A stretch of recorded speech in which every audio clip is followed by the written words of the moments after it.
Dear me. There was a purpose behind last time. Good evening, everybody. I'd like to call this meeting of our work session to order for December 3rd. It's 6 o'clock, and I appreciate you all being here. Let the record reflect that all members of the council are present, and we'll move straight into the city administrator report. Please, Mr. Probst. Thank you, Mayor. I'm going to hit on a few things. Some of this we've talked about before, but I just kind of want to give you a recap of what we've been working on pretty much all year, especially on state route issues and big projects that we've been working on with GDOT. Some of these things include the eastbound on-ramp at West Spring Street. That has been programmed by the state for construction in 2021. There is some cost sharing there between the city and county. And once all that gets ironed out as to exactly what that will be, then we'll bring that back before you in the future. And that's the same for all these projects that I'll be talking about. But right now, design and engineering is progressing. State's taking care of a lot of that aspect on the eastbound on-ramp. And that's, as you're familiar, would loop around back behind the Home Depot area. We've also been working on a westbound on-ramp at Charlotte Rowell Boulevard. That's kind of going to be a relief valve, so to speak, as the MAB Pavilion development comes to fruition. We're hoping to get to you next month a letter of intent on funding, again, an agreement between city, county, state's going to pick up the lion's share of the cost, and the developer is going to participate as well. So I'll be getting that to you next month. We've also been working on getting Highway 11 and 78 improvements programmed. This is going to be a multi-phase approach over several years, but the initial idea is to create some traffic relief as the new truck connector bypass comes online in a few years. We're going to get ahead of the game and create some additional capacity up there as those trucks and other vehicles exit on North Broad Street. Hopefully soon you'll start to see dual turn lanes installed at Unicia Drive. I know they're badly needed there for that stacking. That has been let by GDOT. We don't have any cost in this. This is good. We've just been kind of right there with District 1 to help guide the process and the need. And then also signal upgrades at West Spring and Martin Luther King Boulevard. That'll be let shortly as well. We'll see the state pick up 100% of that tab, and that will eventually lead into kind of a phase 2 project with them, which will be additional through lanes on West Spring. The duals, just like you have going down MLK 138, kind of the same concept there, you know, towards Home Depot. We have the dual throughs there. North Broad, the streetscape, we just finished a supplemental agreement for additional lighting and pavers to be installed at the end of the year here. This is really good because this is an additional 80-20 match, just like we had for the whole project. So we've already paid for the lighting. They're going to give us some additional reimbursement on this. So I was happy to get that in place along with the pavers. So you probably saw a lot of the trucks and other vehicles have hit some of these islands that are planted. Didn't work out so well. GDOT's allowed us to back up and punt on that and put some pavers in. That'll, you know, just run over it. Might tear up your car, but you probably won't do that again, and it won't really tear up our islands anymore. So that's from Marable up, Correct. Yeah, the extension, yes. and it's yes. the 80-20, okay. So West Spring Street, the other streetscape, is effectively closed out now. We will likely withhold the balance of the retainage to the contractor due to the liquidated damages of project delays. But we're finalizing the paperwork on that right now. Kind of glad to see that one finally come to a close. And just some other things we've been working on. We're continuing to work on several public-private parking lot agreements. So essentially what we're trying to do is maximize the public benefit of all this asphalt that we have in town without trying to add anything else to inventory. So until we exhaust those options, I don't think it'd be prudent to ask you guys to pay for any more downtown parking until we've exhausted all these options. Those negotiations seem to be coming along, and we'll keep you posted in the coming months. And really, just to summarize, so far, we've completed an unbelievable amount of projects this year. What I would classify as big projects, somewhere around 50 pretty big, substantial projects in all realms, whether it be utilities or streetscapes, repaving, you name it. We've done a lot, and it's kind of brought us to the forefront here in Monroe to being the best small town in America, as Mayor Howard likes to opine routinely. So I want to thank everybody here for your participation throughout the year. It's been a challenging year. There's a lot of new needs in this town. So thank you for your support as we serve our citizens. Are there any questions or comments? Well, one comment, in conjunction with all these things, of course, we did the four-way stops and some other things. And the Breelove and McDaniel, I have had large numbers of people tell me they hope we keep that as a four-way stop. Because it's much smoother flow and slower flow through that intersection than it is with a traffic light. Correct. I use it every day, and we were just commenting today, it's faster to get through it, and it's safer, and it's slower to the cars. So I'm just going to encourage that to remain a four-way stop. Agreed, and that'll be part of the discussion in the Public Works Committee. Yeah. Any other questions or comments? Moving to Mr. Bailey, Central Services. Thank you, sir. Update on the police station, municipal court renovation. That bid will be submitted for review on December 20th. Today actually ended the term that you could submit questions, and I think we had probably 400 or 500 questions submitted on that document. So I'm kind of glad the architects are handling that and not Chris. The answers will go out, and they'll go out publicly on the 5th, Thursday at 5 o'clock. But we'll get bids back on the 20th, sit down, review those as best we can. Low bid that's responsible wins. And I will have that back before council on the January 7th meeting to discuss, review, and we'll see where our cost falls. Another thing on facilities, you guys haven't been to the customer service area here in the last week. I'd encourage you to go visit. We redid the entire cashier area. Looks great. We stretched it from, well, actually, we reduced it from 6 stations to 5, so it gives everybody more room, gives everyone a dedicated station. It just looks better. It looks more customer-friendly. And it's the thing that we're going to kind of continue. And then, too, the lobby's decorated up quite well this year for the holidays. The other thing I had was to kind of piggyback on what Logan had mentioned about the North Broad and the West Spring Street corridors. Contractors are now keeping the North Broad sidewalks cut essentially behind them and then to the right-of-way. They're also doing South Broad, West Spring.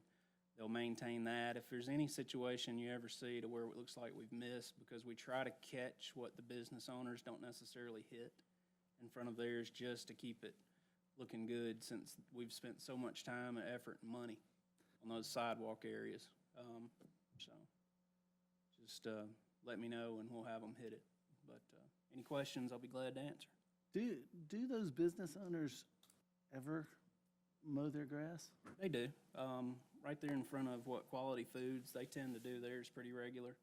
There are others, sometimes it's a little bit hit and miss, but I was thinking between down their Broad, efforts, really. yeah, and ours, it helps. I think it looks much better and cleaner, because that's the first sure. thing you see when you come through. So I just, essentially, we tell them, I mean, they keep an hour track on what they cut each or every other week when they come through. So sometimes it's not as much, sometimes it's a little more. Well, I appreciate you doing that. The consistency makes a big difference, too. Are there any other questions, comments? Hearing none, we'll move to the Committee Information, Finance Committee. Mr. Adcock. Thank you, Mayor. In Ms. Thompson's absence, Mr. Protz will handle the monthly finance report. Thank you, Mr. Adcock. To be brief, you can see we have about $39.5 million in total cash, but of that in the general fund, it got pretty well drawn down through the end of October. Utilized most of that stabilization fund. That's because the taxes had not come in at that point. The other funds are showing healthy fund balances as well. If you flip on over to the individual sections, notice the general fund budget is running behind on revenues. Again, that's because the tax collections haven't come in, even in bulk yet. So we're still waiting on most of those to come in. Should come in this week, last we checked. But otherwise, according to the budget, we're right on track in the general fund. Utility fund, we're trending quite well overall. It varies by individual utility department, but overall, we're trending just fine. Their revenues ahead of expenses. Excuse me, and same for solid waste. Solid waste is trending slightly ahead on revenue over expense, and I believe, as Danny has pointed out throughout the year, that extra Friday has helped bolster that revenue stream on solid waste. I'll be happy to take any questions you may have for the balance of the report. Any questions or comments for Mr. Probst? Hearing none, Mr. Garrett, Airport. Bailey? Couple of quick things on the airport. I attached the CIP as a follow-up to the report that was submitted just before Thanksgiving to the state and the FAA. And I'd also mentioned the runway repave. It looks like we're actually going to come out a lot less than I had kind of figured. I'd filled out the grant application this past week. And they're estimating the cost to repave, restripe at $1.2 million, of which ours is a small percentage.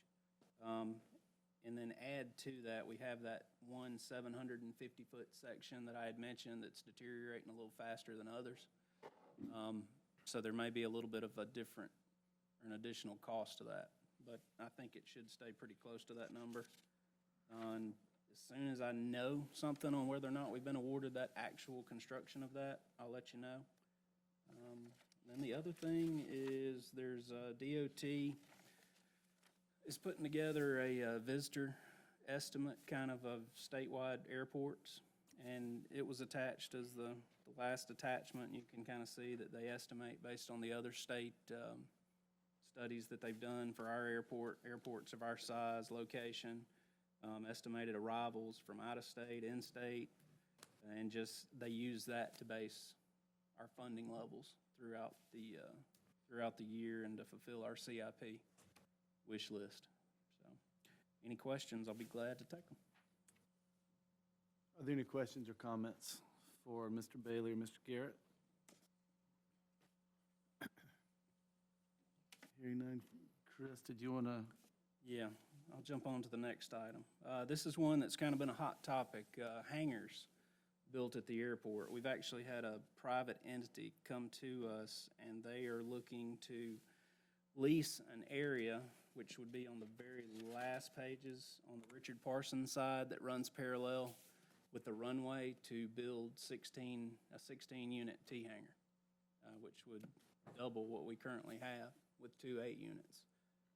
This request is to approve the ground lease and the terms of that agreement so that we can enter into discussions with this company to potentially get started on our part of it, to get everything site ready the first part of this year, and then for them to start construction as soon as we're finished with that.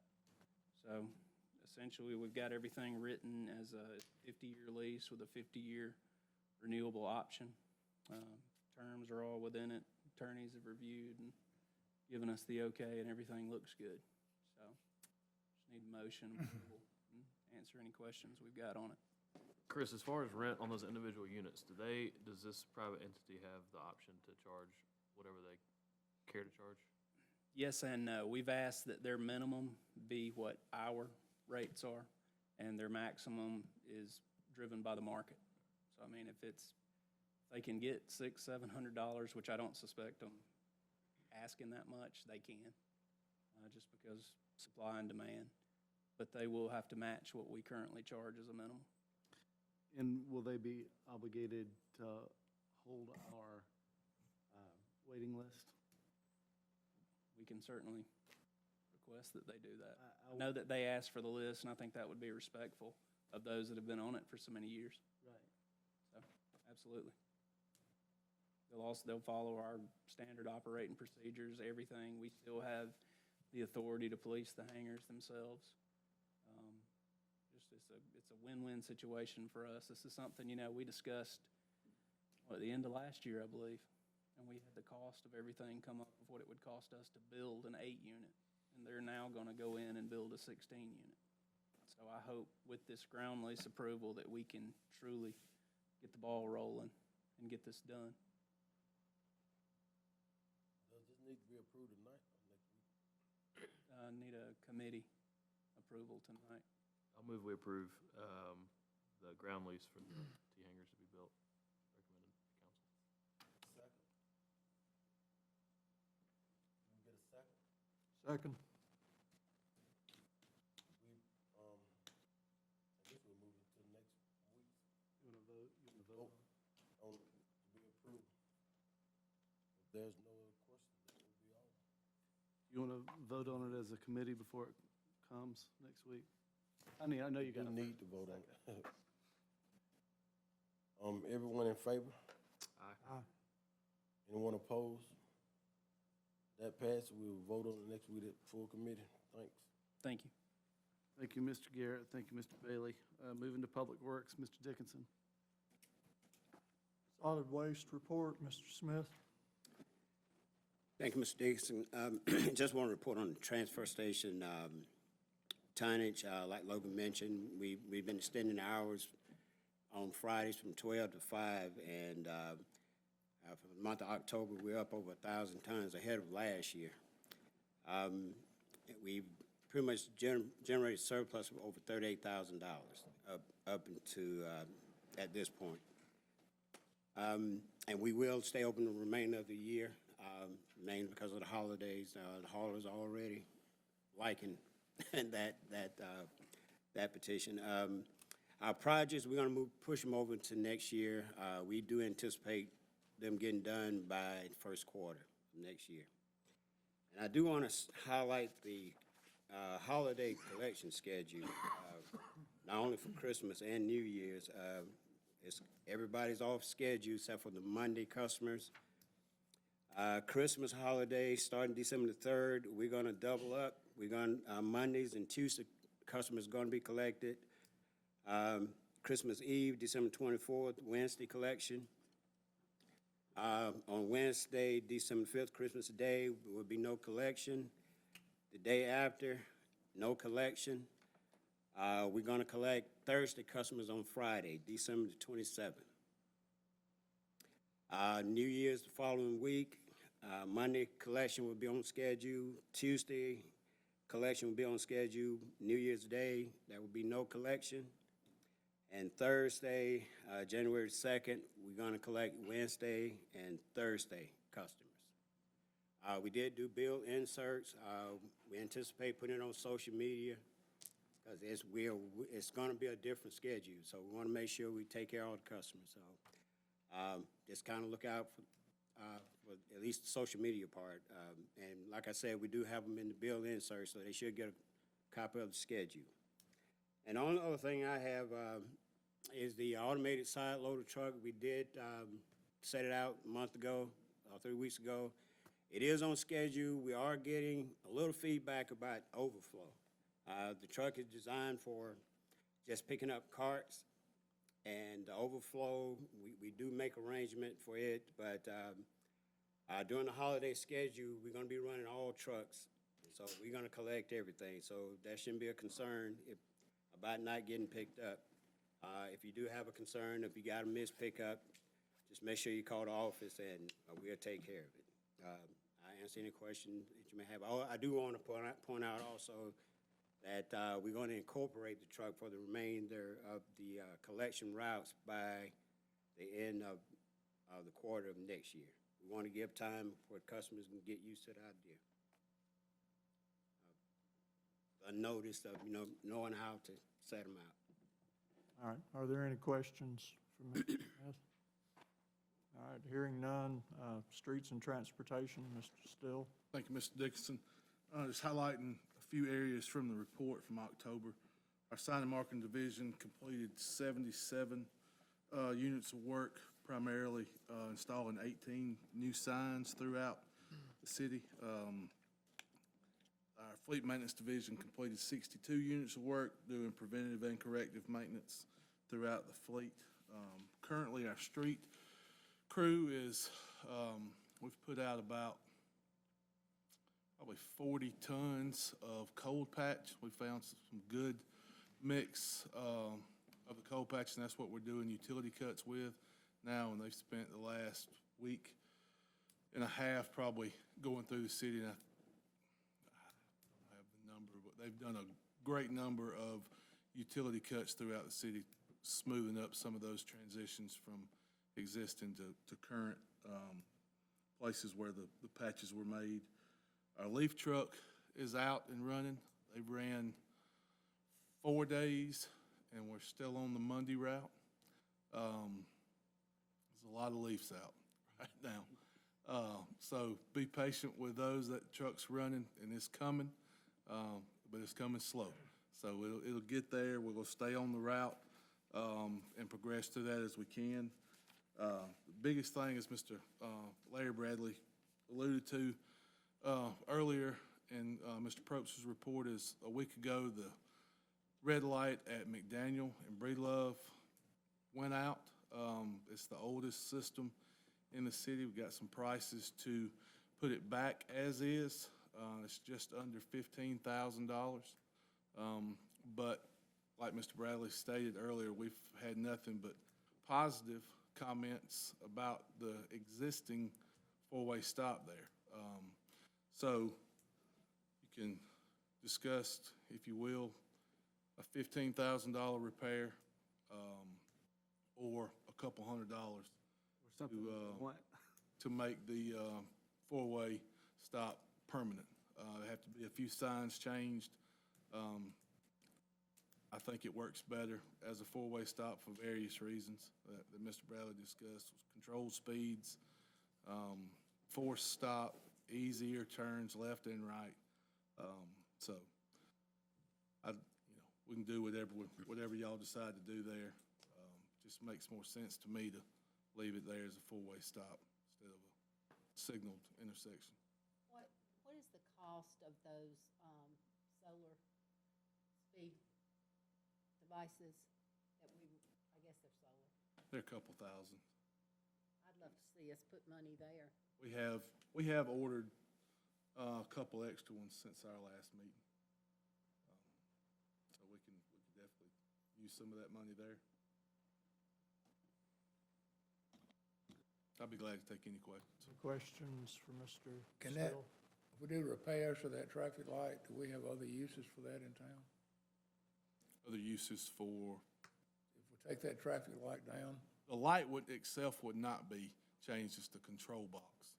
That is what's collapsed. It would only be a new control panel. There'd have to be some grading done into that hillside pedestal built and a new cabinet set in there. That's what's faulty on the system, not the actual lights. Do we, if we move to a four-way, can we leave it flashing at least for some time? That would be my suggestion, to leave the red light up as is.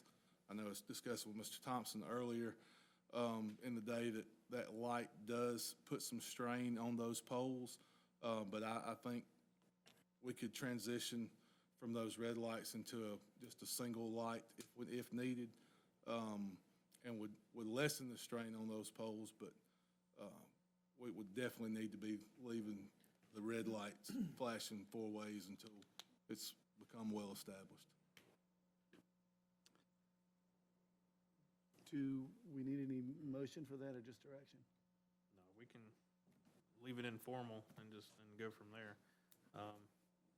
That'd be my recommendation too. I've been out there, probably went through it 100 times this weekend, but earlier today, 4 o'clock, schools are letting out. I've never seen traffic move through there so efficiently. I was kind of surprised by that, so it'd be my recommendation. Everybody, sounds like we're in agreement. We'll just move in that direction. Should we want to change our minds later on and revisit a traffic light or some other mechanism there, we'll do that. All right. And moving on, the next thing we have is an action item, which is to move forward with our own call engineers to bid out these traffic calming features that are in your packet on Church Street and Davis Street. Mr. Probst, are you going to address that? Yes, sir. Thank you, Mr. Dickinson. So a while back, we talked about traffic calming in one of our planning sessions. And kind of the low-hanging fruit here for affordability and good impact on slowing a lot of the traffic was on two streets, East Church and Davis Street, kind of in the same area, and I think we can achieve some economies of scale and mobilization of construction here. So before I get into the details of it, this would be through Keckenwood. This would kind of be our first project with them as our own call engineers that you guys approved a few months back. Kind of want to see how this whole process works, but essentially the bid for this, after it's fully designed and engineered, would come back to you for final approval of the construction bids and the letting of. So what we have here is East Church Street and a construction cost estimate of $180,000 for some traffic calming. You can kind of see it's not really a chicane, but it's kind of a lane diet, so to speak, where, Did we get those up on the screen we've got? yeah. Oh, you're in charge. Well, that explains it. Now I know what the problem is. Okay. All right. Thank you.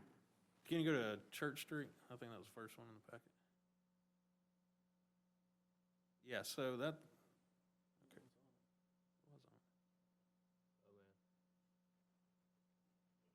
All right, there you go.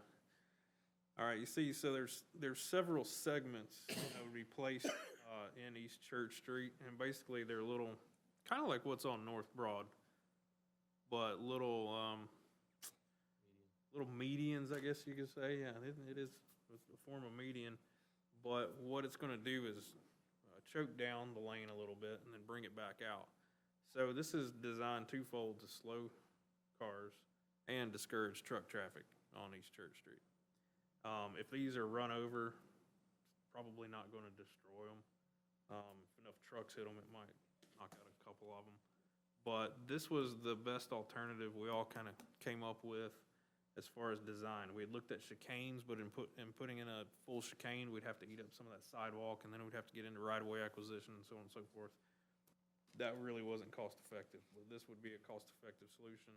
Then we looked at where we would place them along East Church Street for the least amount of impact to those homes and curb cuts, where we would place them in street location. So all that has been thought of and designed. They're not just placed, every 100 feet or so.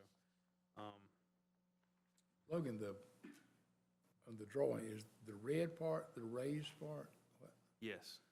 The other part is just striping. It's is that striped, correct? so that's to catch your eye and get you to focus on slowing down. Hey, there's an impediment in the road. I've got to do something different than just drive. And how much raise is it to the red area? I was trying to see if it had it in this section here. 6 inches. Yep, 6 inches. 6 inches. Yeah. Pretty good little bump. Right next to your house. The details sheet is right behind that. So that's one project. The second project would be on Davis Street. Cheaper project, about $50,000. These would be speed tables, not speed bumps, which I think most everyone hates, but speed tables. And we would have approximately 5 speed tables, again, strategically placed in certain areas where we've had high-speed measurements, and also where we need to get traffic slowed before an intersection or other driveway.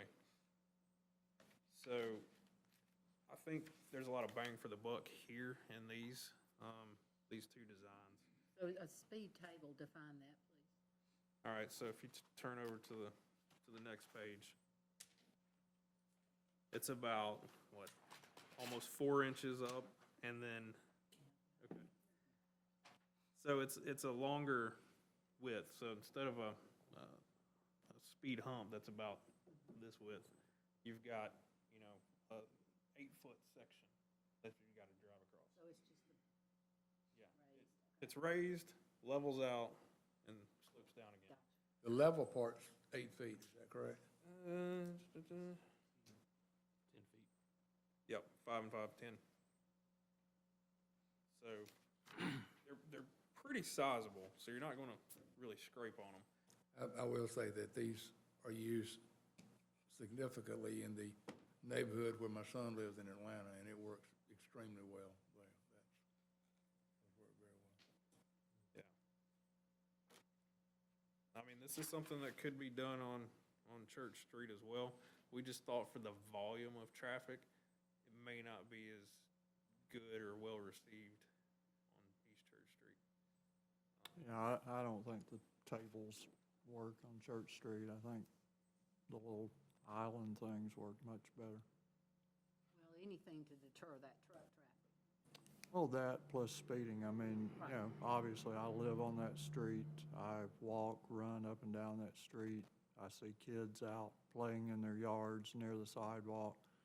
If we don't do something to get it under control, we're going to end up, because we've had adults hit on that street, we're going to end up with some children getting run over, and we don't want to have that happen. We need to get out front on this, and if it works on these 2 streets, then, we need to look at some of these others where we've got a real problem, because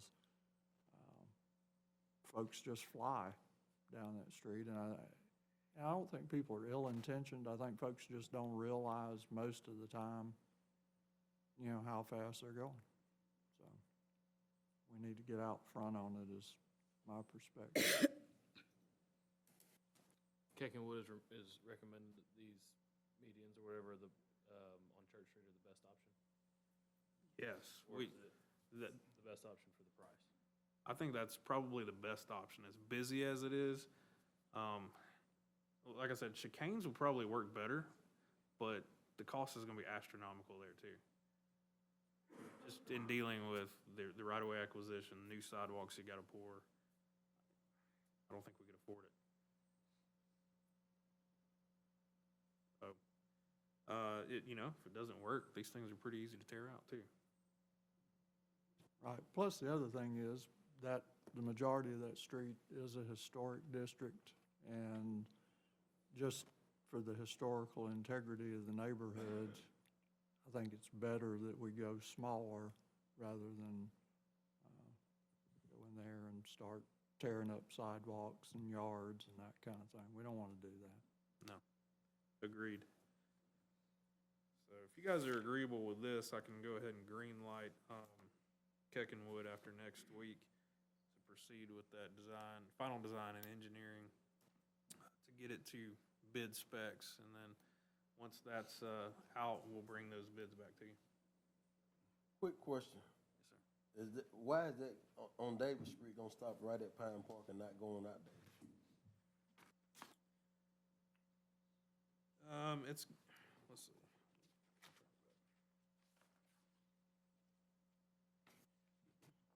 I believe it stops right at that 4-way, and then it's 4-way stops after that, isn't it? About the same distance of the tables.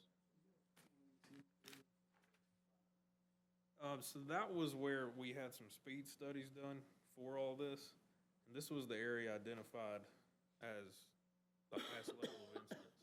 Not saying we can't go further down, that's really an option, we can do that. But, yeah, and as Patrick was noting over there, we have less width of the street, it does taper down as well. But I'll be happy to have a look at that as an alternative. Well, I think we do need to look at that, because that street's behind where I live, and I see and hear folks just, racing up and down Davis. It's worse than Church in Oh, I terms know. of what people do. So I asked. I agree with Mr. Garrett. We need to Move it on down a few all blocks. the way down. Okay. So 6 instead of 5, or even 7? We'll go back to the drawing board and see what comes out at.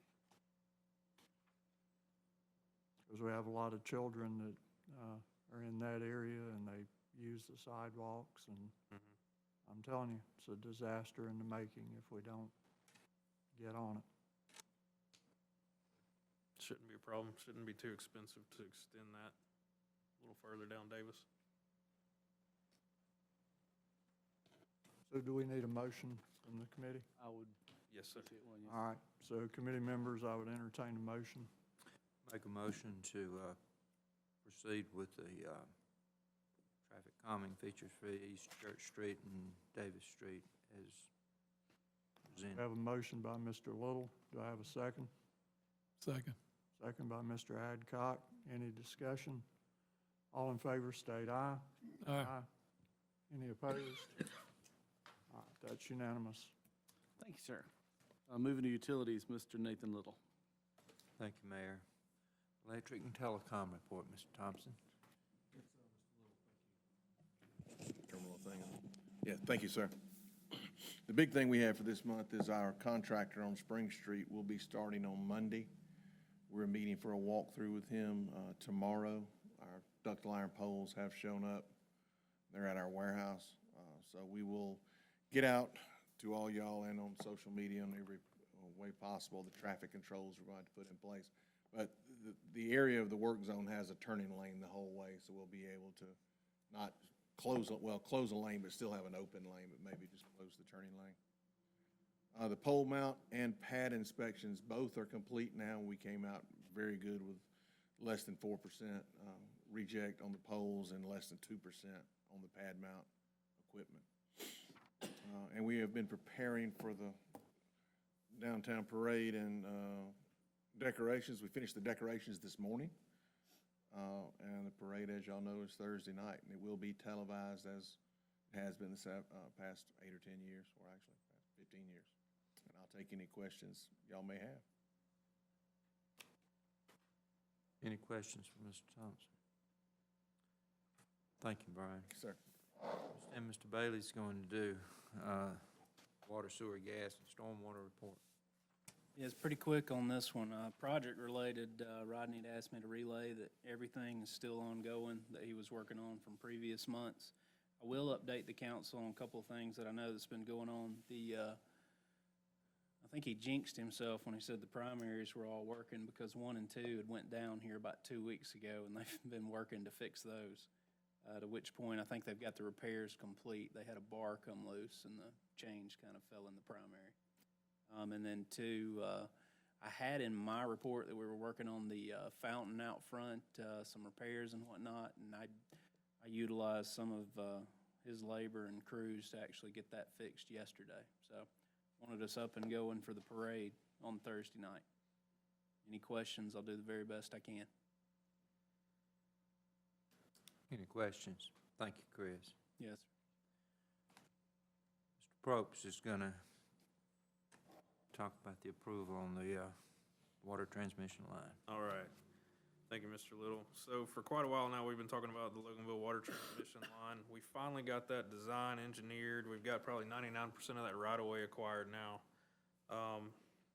Some of it we don't have to acquire. We're going to stay in the state right-of-way, but we're almost complete with that phase. The bid phase is what we're going to talk about tonight. It was 2 different bids. This first part was for the actual construction of the water line itself. And the low bid was to Mid-South Builders Incorporated in the amount of $4,142,000, with a bid alternate of $245,000 for trenching and laying the fiber conduit along the same route. If you remember, we talked about if we're going to open a ditch, let's capitalize on it with telecom as well. So that's what that's all about. The water line itself, of course, will be split 50-50 with the city of Loganville as per the agreement tucked in behind here. So they're going to pay 50% of that construction cost. They have reviewed it. I haven't heard any comments back from them yet, from Loganville, so I assume all is good there with this contract with Mid-South Builders Incorporated. Does that price include running it all the way to Loganville? since they're gonna be paying half? Yeah, so it'll run to their connection point, which is pass between, little pass between. Any questions? Now, we're approving this with the understanding that Logan was paying 50%. That's correct. And, that's in the agreement that's already been hashed out a year ago, that they're gonna be paying 50% of this cost. I've been talking with them a lot. They've gone back to market, to get some additional funding to make sure they can cover this cost. So I'm not really worried. You said you'd sent it to them, and of course, proceeding will be contingent on their final agreement to it. Contingent on their final agreement of how this bid works for them. Yes, sir. Contingent upon that. Just to clarify, the agreement is already in place, and this body has full control over the letting of the project. So candidly, it doesn't matter what the price is. Obviously, I know y'all want to have agreement with them, but they've already agreed to cover 50% of the cost. But the logistics of that, per the agreement, is we will front 100% of the costs until the project is complete, and then at project completion, we will final bill them, and then they have 90 days to pay that 50%. But we control what the total bill is, and they have already agreed to pay 1/2 of whatever the final bill is. And in real terms, they'll probably do some pay-as-we-go in order to satisfy their bond requirements for some drawdowns. And as far as how we're paying for it, it's a combination of City of Loganville, utility CIP, which we've talked about for quite a while, and potentially if we do get into a utility bond, we can do a 60 or 90-day clawback by the time we're actually in construction and paying bills, and capture those costs via the bond so that we're not drawing down all of our utility CIP cash. Are there any other questions? Is there a motion? I'll make the motion that bid be awarded in the amount of $4,142,000. And we'll do this, plus the $245, correct? Okay. To Mid-South Builders. Total of $4,387,000.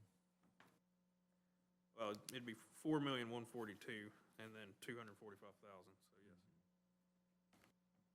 And just to be clear, Logan will only share, I guess, in the $4,142,000. Yes, sir. Yeah. Is there a second? I'll second. Motion by Mr. Larry Bradley, second by Mr. Wayne Adcock. All those in favor say aye. Aye. Opposed? Motion carries. We recommend that to the full council. The next item is the transmission line pump station and meter vault. Thank you, Mr. Little. This is kind of phase 2 of this. In order to make the transmission line work, we need a pump station and meter vault to be set. All the property is acquired for that, so that's not an issue at this point. And this is to All South Constructors, Inc., different company, of $1,428,337. And this is an upgradable station. So as we grow our raw water capacity in future projects, we can send more down the line with this pump and pump station and this existing line that we're putting in. So we're putting in a larger line than the minimum required here, just to start them out with 1 million gallons a day. That's what we'll be doing initially off the bat. And then we'll have growth capacity up to 3 million with all of this. Any questions? And there again, Loganville shares in this cost. That's correct. 50% of the total construction cost. And also the right-of-way cost. I don't know if I mentioned that. So everything that we've done to date, 50%. We build later on. Same funding mechanism, utility CIP and City of Loganville. Any other questions? Is there a motion?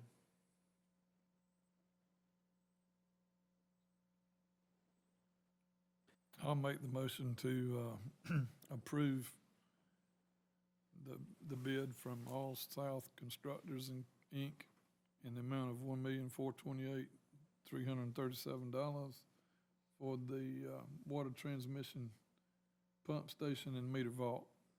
Thank you. I'll second it. Motion by Mr. Adcock, second by Mr. Larry Bradley. All those in favor say aye. Aye. Opposed? Motion carries. It's also to be recommended to council. Additional 30-inch raw water line, engineering design services. Mr. All right.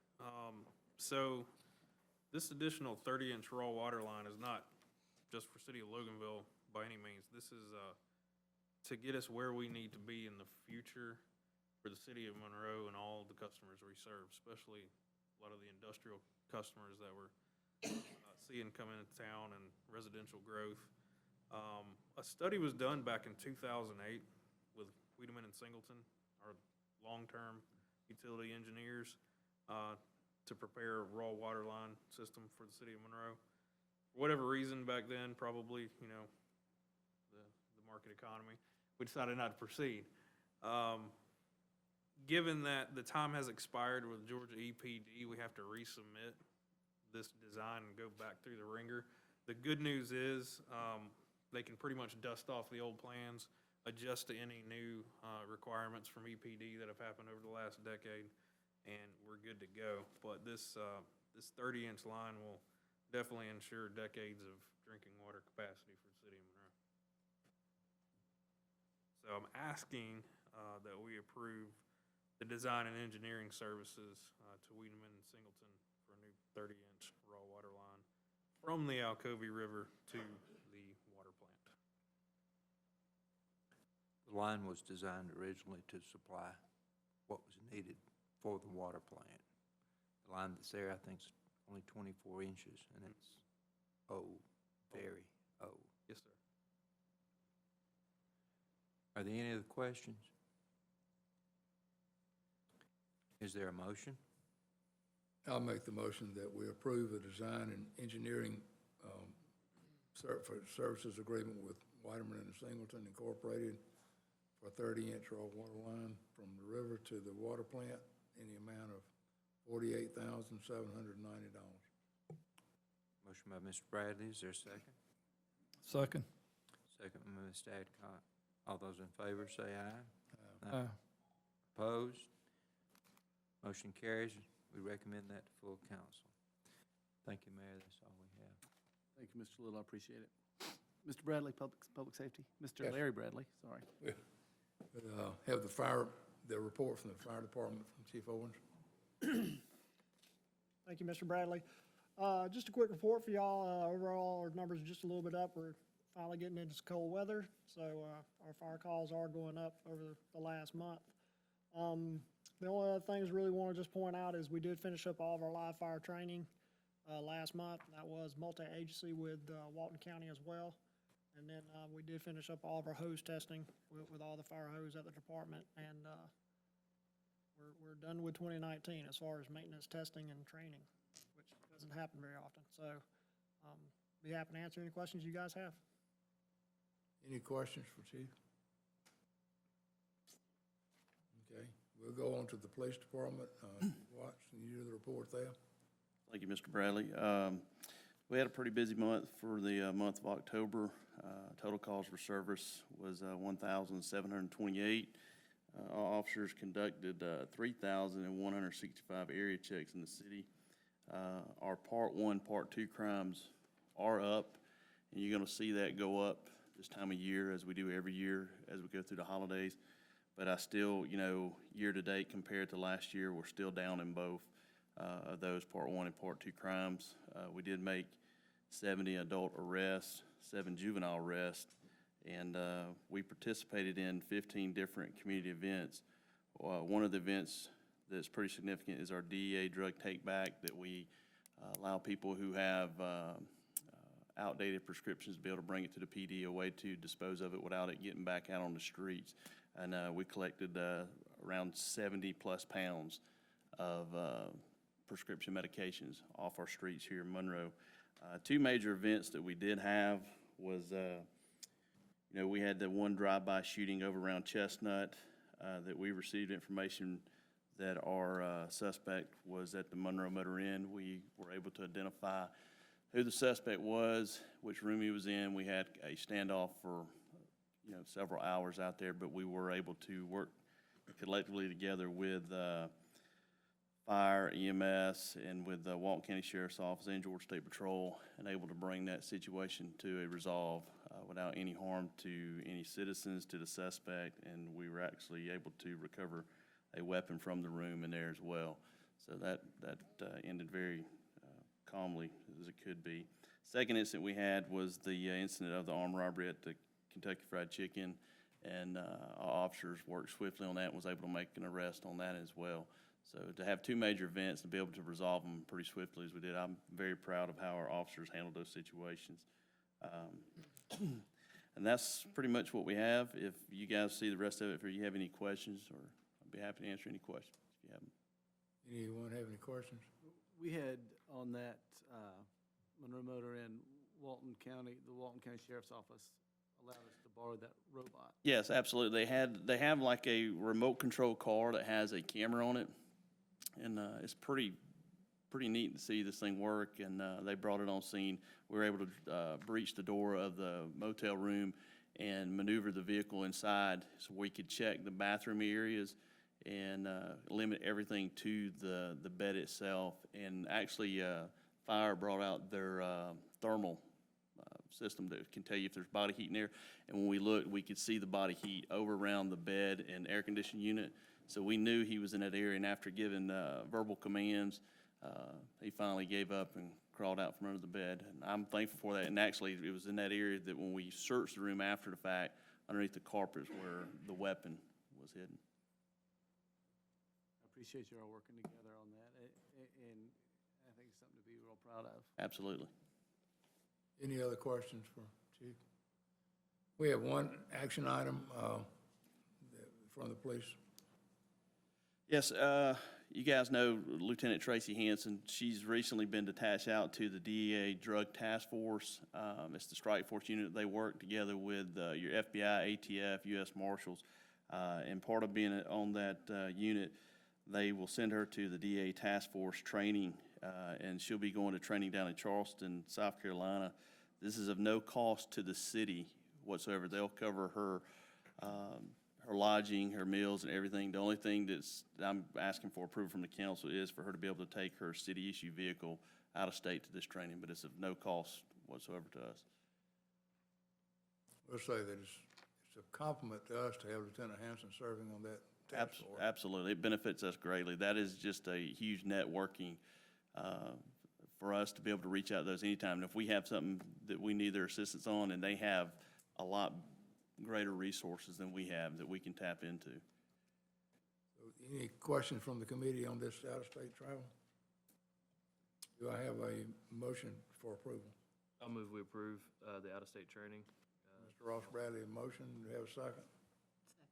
Second from Ms. Malcolm. All in favor? Aye. Aye. Y'all opposed? We'll take that before the full council next week. That's all we have, Mayor. Thank you, Mr. Bradley. Ms. Malcolm, Planning and Code. Yes. Mr. Kelly? Thank you, Ms. Malcolm.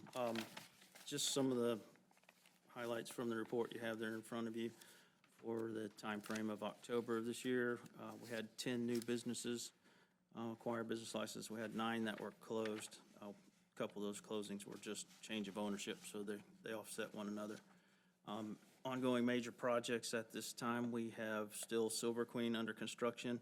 The Main Street apartment complex is eventually going to get above ground.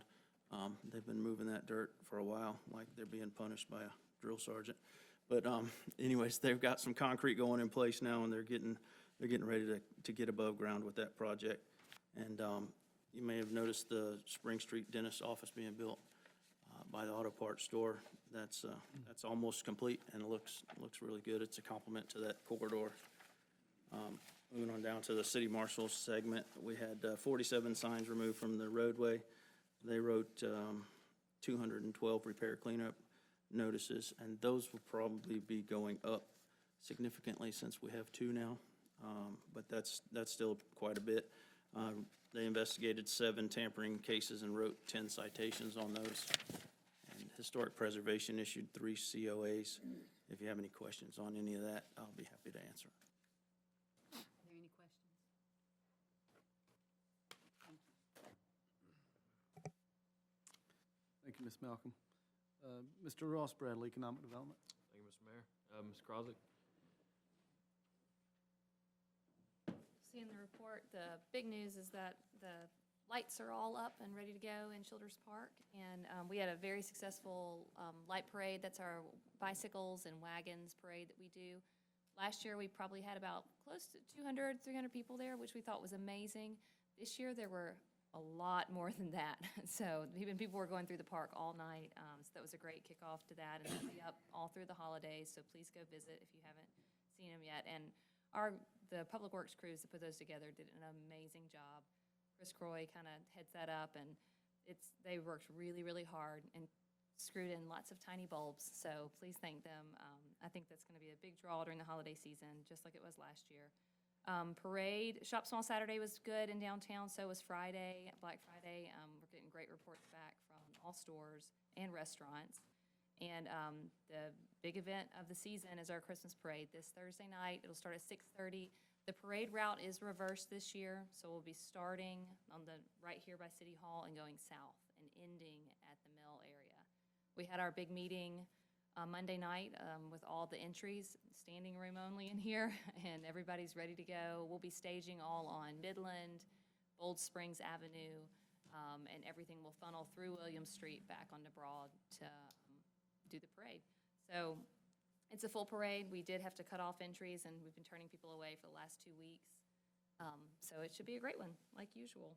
And the other thing that I included in the report is an updated retail marketing brochure that Nextsite prepares for us. And the numbers are all trending upwards as far as population and median household income.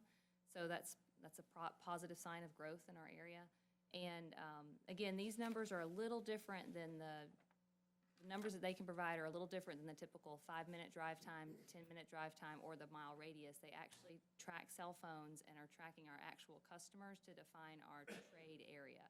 So that's that picture on that map on the far left on the first page. That's the trade area of customers that shop on a daily basis in Monroe. And they can get very detailed on those reports. You don't know who anybody is, but it's very detailed. They even have statistics to know where people go before and after their Walmart visits. It's amazing and very surprising and interesting. But this is what we use to market to any chain retailer that would be looking to come to Monroe. The new development that'll be on with MAB is using Nextsite to help recruit some of their out parcel pieces. So that partnership is still working, and they're doing their best to get Monroe before developers. And if you ever have relationships or people who would like these numbers, or you would like to see these numbers, just let me know. I'll be happy to send you those reports and put them together for you.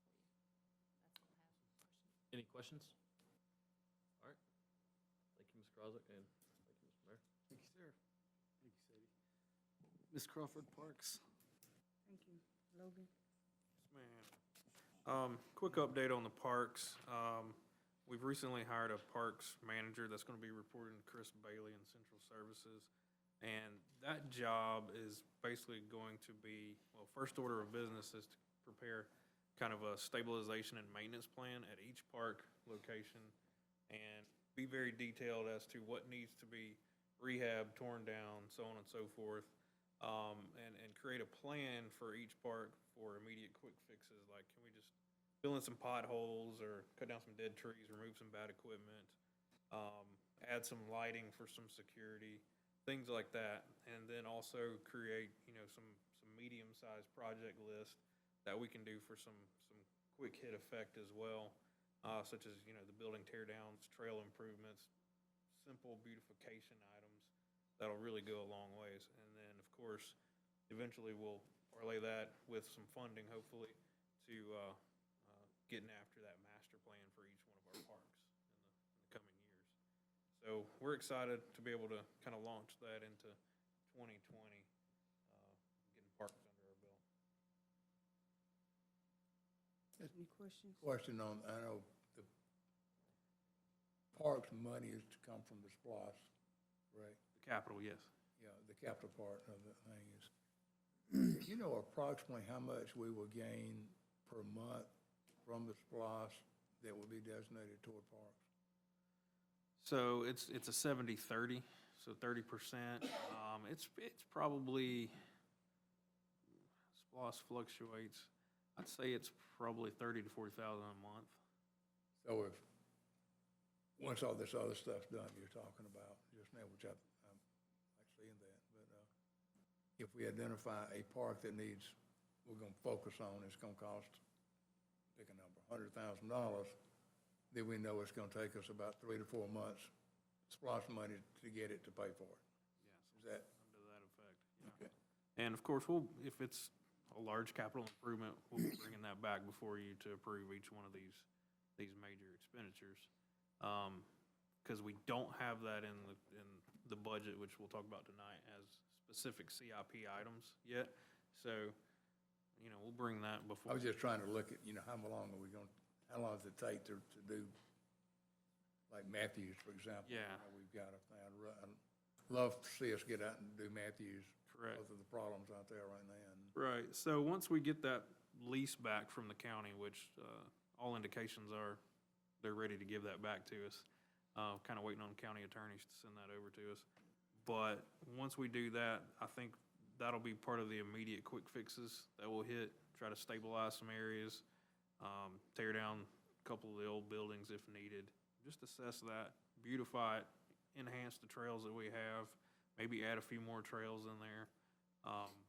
There's a lot we can do at Matthews, and for low cost up front, before we get into that big master plan effect that we're talking about. Thank you. Any more questions? Thank you. Thank you.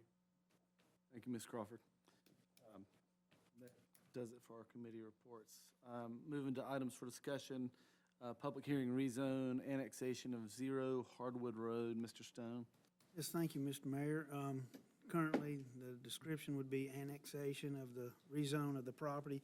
Currently, the parcel touches the back of the parcel adjacent to Alcovey Road, so it's all contiguous. And currently, it is R1 County, and the request is to rezone it to R1 City.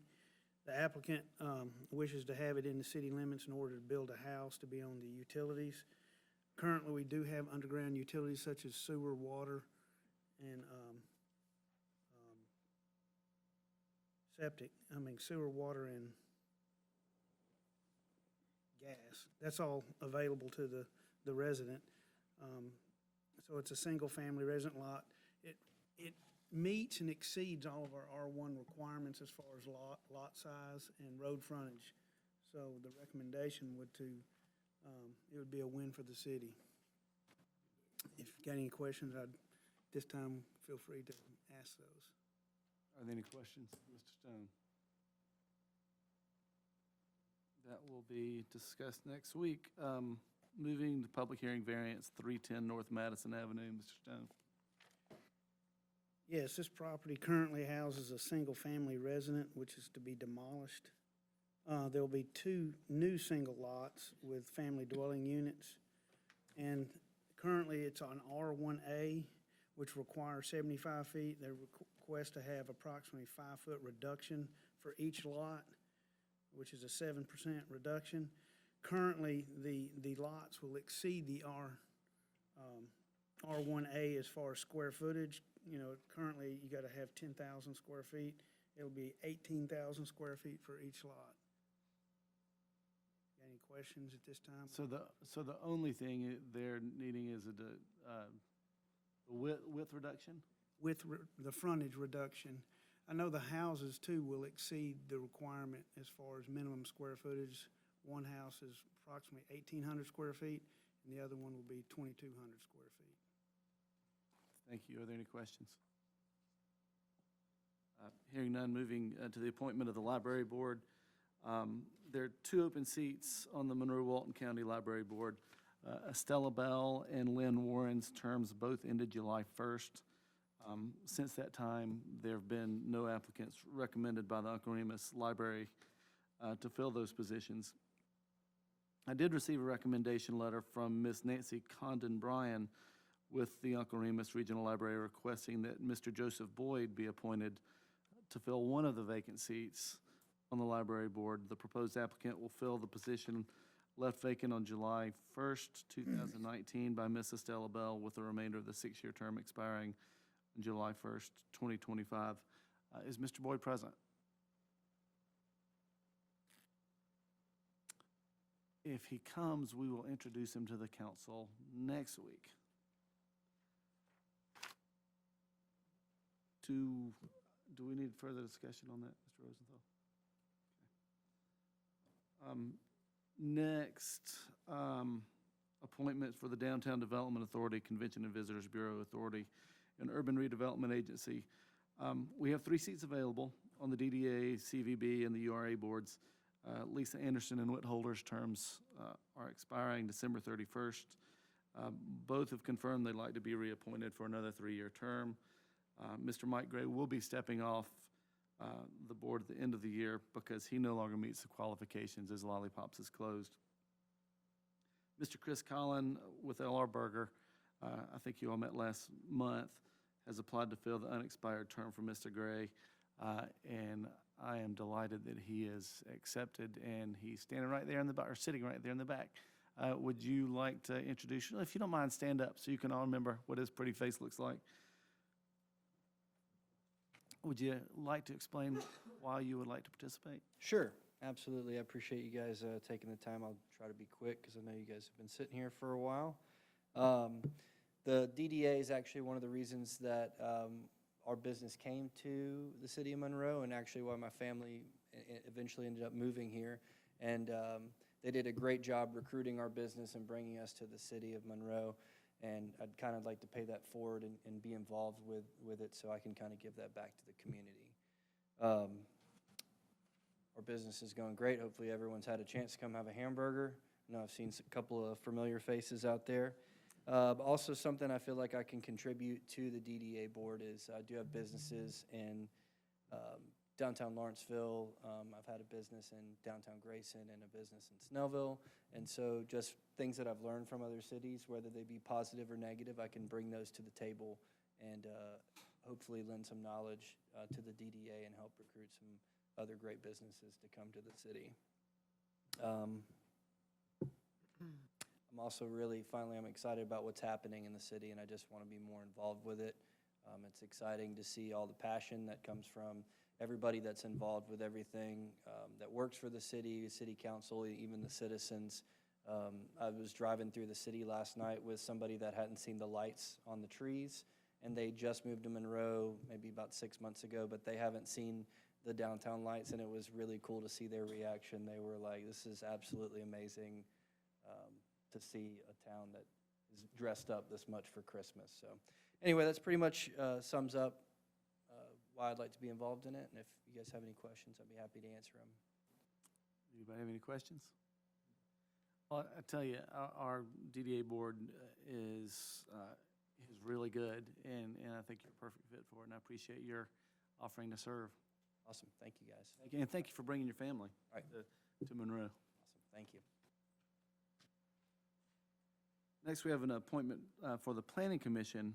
We have 1 seat available on the Planning Commission. Kyle Harrison has notified the city that he'll be moving to Athens at the first of the year, and he would have to resign his seat. His term was set to expire September 1st of 2024. We've received 6 applications. At this time, those applicants in the House willing to introduce yourself. I'd like to hear why you'd want to serve on the committee, and I will do this in order of our applicants. We did have a couple who had to back out. We originally received 6 applicants. First, Scott Cochran had to withdraw his due to his work schedule, but next I have Dr. Timothy Carson. How are you, sir? Very good. As you can tell, I'm not a Jedi or a wizard. I happen to be a monk. I belong to the Order of the Knights of Prayer. This is one of the ways I can give back to the community that's been my home since 2012. Being 71, I am semi-retired. You never retire from this. And in a previous lifetime, I have approximately 9 years as a zoning official and zoning enforcement officer back in the state of Michigan. I look at it as, like I say, just a way to give back. Though my experience with zoning and planning is over 20 years old, the basics are the same. I would be happy to represent the city. Thank you, sir. Are there any questions? We'll be discussing this next week, and we'll make an appointment at that time. Thank you. Thank you. Next, I had Mr. Douglas Campbell on the list, and he called us this afternoon, and a couple of things have come up in his life that will not allow him to commit. Next, Mr. Nathan Treadway.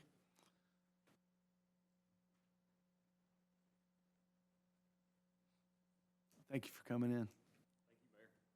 Appreciate your time and consideration. Just a little bit of background. I'm approximately a 10-year resident of the city of Monroe. I live, if I were a halfway decent golfer, about an 8-iron from here. The way I play golf, it'd probably be a driver.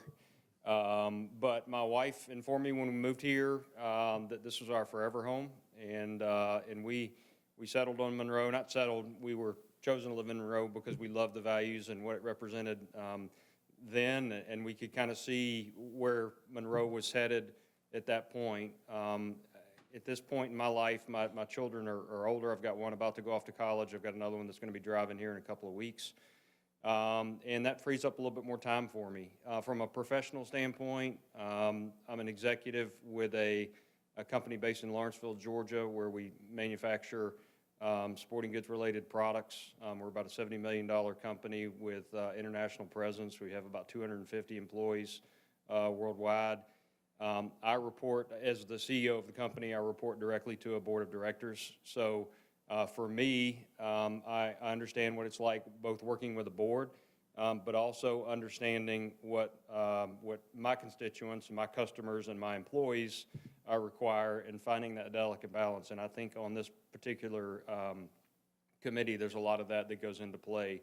And I know that you certainly have standards, and there's probably generally consensus across the board, but there are times that exceptions have to be made. And so I would honor that and would enjoy the opportunity to get more involved in the city of Monroe. And if it's not this opportunity, then you'll see me looking to get involved in other ones. So I appreciate your time and consideration. Thank you, Mr. Treadway. Before you have a seat, or just stand right there. Are there any questions, any comments for Mr. Treadway? Okay, now. Moving next to Richard Spalding. I think I saw Richard come in.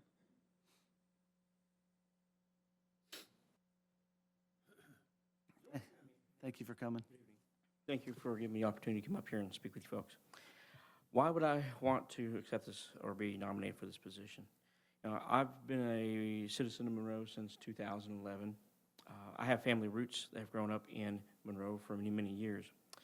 And I've watched, in the last 8, 9 years that I've been here, I've watched Monroe continue to grow. And it's a beautiful city, especially here at the holidays. You drive through and you see everything lit up, and it's just beautiful. And it's growing. We got a lot of growth and development down at the mill.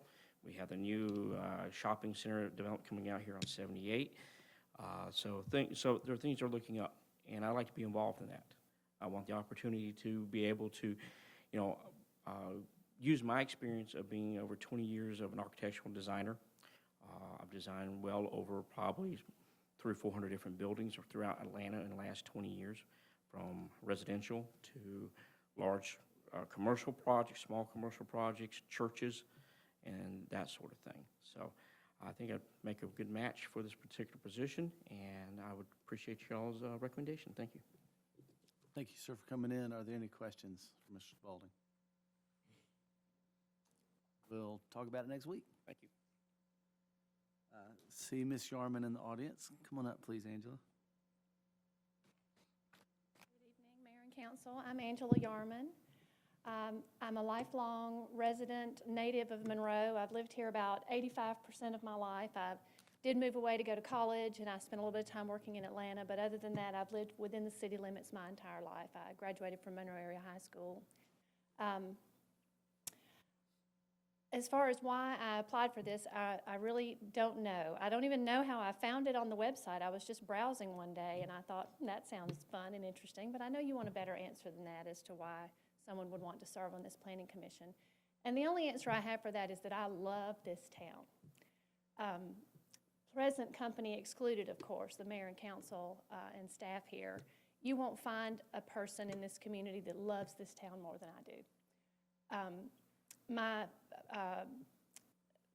family I've raised my family here. We moved back to Monroe 18 years ago when my older son was 2 years old. So even though he's not native, we've raised them here practically all of their lives. And I just feel that, that Monroe is at a place where a lot of great things are starting to happen, and we need people who love this town to look after it. I have a previous career in economic development. I was a Chamber of Commerce executive for a number of years in Athens and in Douglas County. And the whole development process is fascinating to me and something that I have some perspective on and some experience with. I also think it's important for you to have people on this commission who know where we've come from and have a vision for where we're going. And I think that that is something that I have a unique perspective on, being that I am native of this community and being that I have been involved in economic development for a while. So I think everyone here knows me, but in case you don't, I've worked for the last 17 years as the executive director of the United Way of Walton County, and for the last 10 years as the director of Student Success Alliance. Both of those are nonprofit organizations. It's been a labor of love to do these things, and I've just been proud to be part of the growth and development of this community. Thank you, Ms. Sharman. Are there any questions? Thank you. All right, thank you. And to all applicants, I do appreciate your coming in. This is a problem a challenge that very few communities get to face, to have so many quality people who love their towns. And we will make our decision next week at the regular council meeting. But again, it means the world to me that you all chosen to serve and would volunteer your time. Next, moving to the 2020 budget resolution, Mr. Probst. Let me catch up here. All right, so before you use the annual budget resolution for the 2020 budget, I can go ahead and read that for you. This is a resolution adopting the 2020 budget for the city of Monroe, Georgia, appropriating amounts as shown in each budget as expenditures, adopting the revenue projections, and prohibiting expenditures to exceed appropriations. Be it resolved by the mayor and council of the city of Monroe, Georgia, as follows. Whereas for the purpose of financing the conduct of affairs of the city of Monroe during the fiscal year beginning January 1st, 2020 and ending December 31st, 2020, the budget of the city's revenues and expenditures for such period as prepared and submitted to the city council by the city administrator and so approved by the mayor and city council. Whereas the amounts listed are the appropriations so authorized by the mayor and city council and are approved for the amounts and purpose indicated. Whereas any pay classification or job description changes contained and funded herein the budget are approved for the amounts and purposes indicated. Whereas any organizational chart changes or descriptions contained herein the budget are approved as indicated. Whereas the rates listed are so authorized by the mayor and city council are approved for the amounts and purposes indicated. Whereas a budget amendment is considered any action of the mayor and city council to purchase items not included in the original budgeted figures. Be it further resolved that the expenditure shall not exceed the appropriations authorized by this budget, and that expenditures for the fiscal year shall not exceed funding available adopted by the mayor and city council of the city of Monroe this 10th day of December 2019. So that'll be before you next week for final approval. I wanted to read all that so you understand each and every item that you're voting on within this combined budget document. So there's a lot to it, organizational charts, so on and so forth, as said. And any changes or deviations in that throughout the year, we'll have to bring back before you. Thank you. Are there any questions or comments? Hearing none, let's move to the adoption of the 2020 council meeting schedule. Please, sir. Mr. Probst? Pretty standard. We'll do our 2 meetings per month, except July. We're showing the regular meeting, July 7th. We'll have that one meeting. Unless you guys choose otherwise, you want to do another meeting later on in the month. But as tradition has it, we usually do that one combined meeting. As we move forward, especially June, if we have something major coming up, We can always amend this. make an addition. Certainly. Are there any questions or comments? Hearing none, we can move to, again, Mr. Probst, public hearing of the 2020 budget for all funds. All right. So, we had a budget meeting back on November 7th to discuss the FY 2020 budget. The proposed 2020 general fund budget is $12,668,341. It's about a 7% increase over FY 19. Of course, the millage rate is at 7.802 mils. Total combined utilities for 2020 is $41,612,339.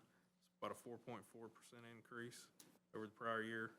And solid waste contains about an 11% increase. Most of that is, of course, what goes in must go out. That's solid waste, so it's pretty much pass-through increase there. Total budget citywide, have to note, is $62,375,308. It is a fully balanced budget, not proposing the use of any reserves of any kind within any of these funds. That's an increase of almost 5%, 4.9%. Within this budget, we have 12 additional positions. Since the last meeting, we pulled back the part-time IT position. So most of the positions that you're seeing are in public safety. We have 4 police officers and 1 CID investigating officer slated. We have, let's see, utilities. We added 1 key accounts position and 1 customer service representative. Both of those positions, I'm going to take a wait-and-see approach throughout the year, so this is not going to be, I'm not going to automatically approve those 2 positions right off the bat. And then 1 wastewater serviceman, 1 water treatment plant trainee, and 1 natural gas serviceman, along with utilities locate technician. All of these are consequences of the unreal growth we've had over the last year. So, yes, the budget has increased, but so has our needs and capacities here to serve it all here in the city of Monroe. It's been an extremely challenging budget to put together. Appreciate every department head, director's time and patience in this process with Ms. Thompson to put this together. A lot of thought has gone into this budget to make sure we only ask for what we need. And of course, throughout the year, everybody's pretty diligent when they fill these positions. They take the wait-and-see approach. They don't usually just jump off and fill these positions. We wait and see and analyze as we go through the year. So there is a great deal of thought and commitment that goes into this budget. That's the summary of what you have of several hundred pages behind you. You've seen most of it through that marathon budget retreat we had a few weeks back, but I'll be happy to take any questions you may have on it. Are there any questions or comments for Mr. Probst? This portion of the meeting open for public comment. Do we have anyone here to speak in favor of this year's budget, of the 2020? Hearing none, do we have anyone speaking against the proposed annual budget? Hearing none, I'll declare that portion of the meeting closed and no action will be taken at this time. Moving to the first reading of the alcoholic beverage ordinance amendment, Mr. Rosenthal. Thank you, Mayor. This is, as you know, you called for a referendum and compliant with the mimosa bill that was passed last year at the House. We then held a referendum at the most recent municipal election that occurred in November. That referendum passed, I don't remember the numbers, but overwhelmingly. And therefore, this is an ordinance change to take hold of that allowance for what is known as the mimosa bill. So the only change, we're trying to give you the changes in a little bit easier format because it gets a little confusing, so you can see those at the end. It's literally just a change in 3 sections of our recently updated alcohol ordinance, changing the start time for service of alcohol sales, direct alcohol sales on Sundays from 12:30 p.m. to 11 a.m. Your Sunday brunch or your mimosa bill. So this will be your first reading tonight. You'll have a second reading next Tuesday night at your regular December meeting. That will then go into effect that evening. So for all those restaurants who have been asking, they will be able to serve, hang on, I'll tell you. December 15th would be the first Sunday that they could then partake of this and start serving at 11 a.m. on Sunday mornings. I'll be happy to answer any questions after I conduct this reading. This is an ordinance to amend Chapter 6 of the Code of Ordinances of the City of Monroe, Georgia regarding alcohol beverages and for other purposes. The mayor and the council of the City of Monroe hereby ordain as follows. Article 1, Chapter 6 of the Code of Ordinances is hereby amended by deleting Article 2, Retail Sales of Distilled Spirits for Consumption on the Premises, Section 684, Hours and Days of Sales, subsection 684, sub C. Article 3, Retail Sales of Malt Beverages and Wine for Consumption on the Premises, Section 6108, Hours and Days of Sales, subsection 6108C. And Article 6, Private Clubs, Section 6335, Hours and Days of Sales, subsection 6335C, in their entirety regarding the regulation of Sunday sales of distilled spirituous liquors or alcoholic beverages for purposes for sale by the drink.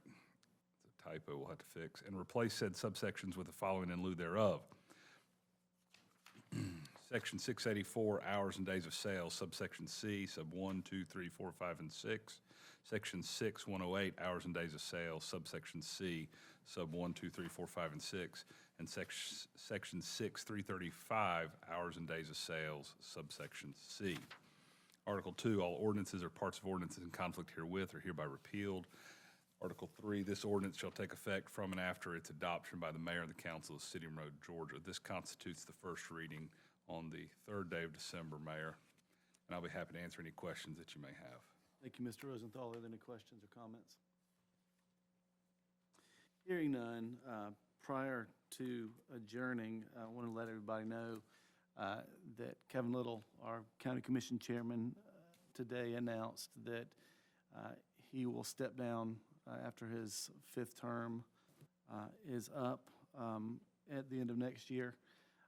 And just wanted to go on record saying that we've had 19 years of unprecedented growth and improvements to Walton County, going hand in hand with those who've served the city as well. And that I just wanted everybody to know how much I appreciate Kevin, and if you see him, please pass your thanks as well.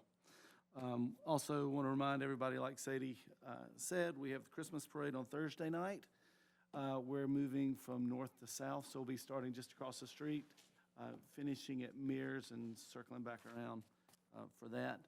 And now I need a motion to adjourn, please.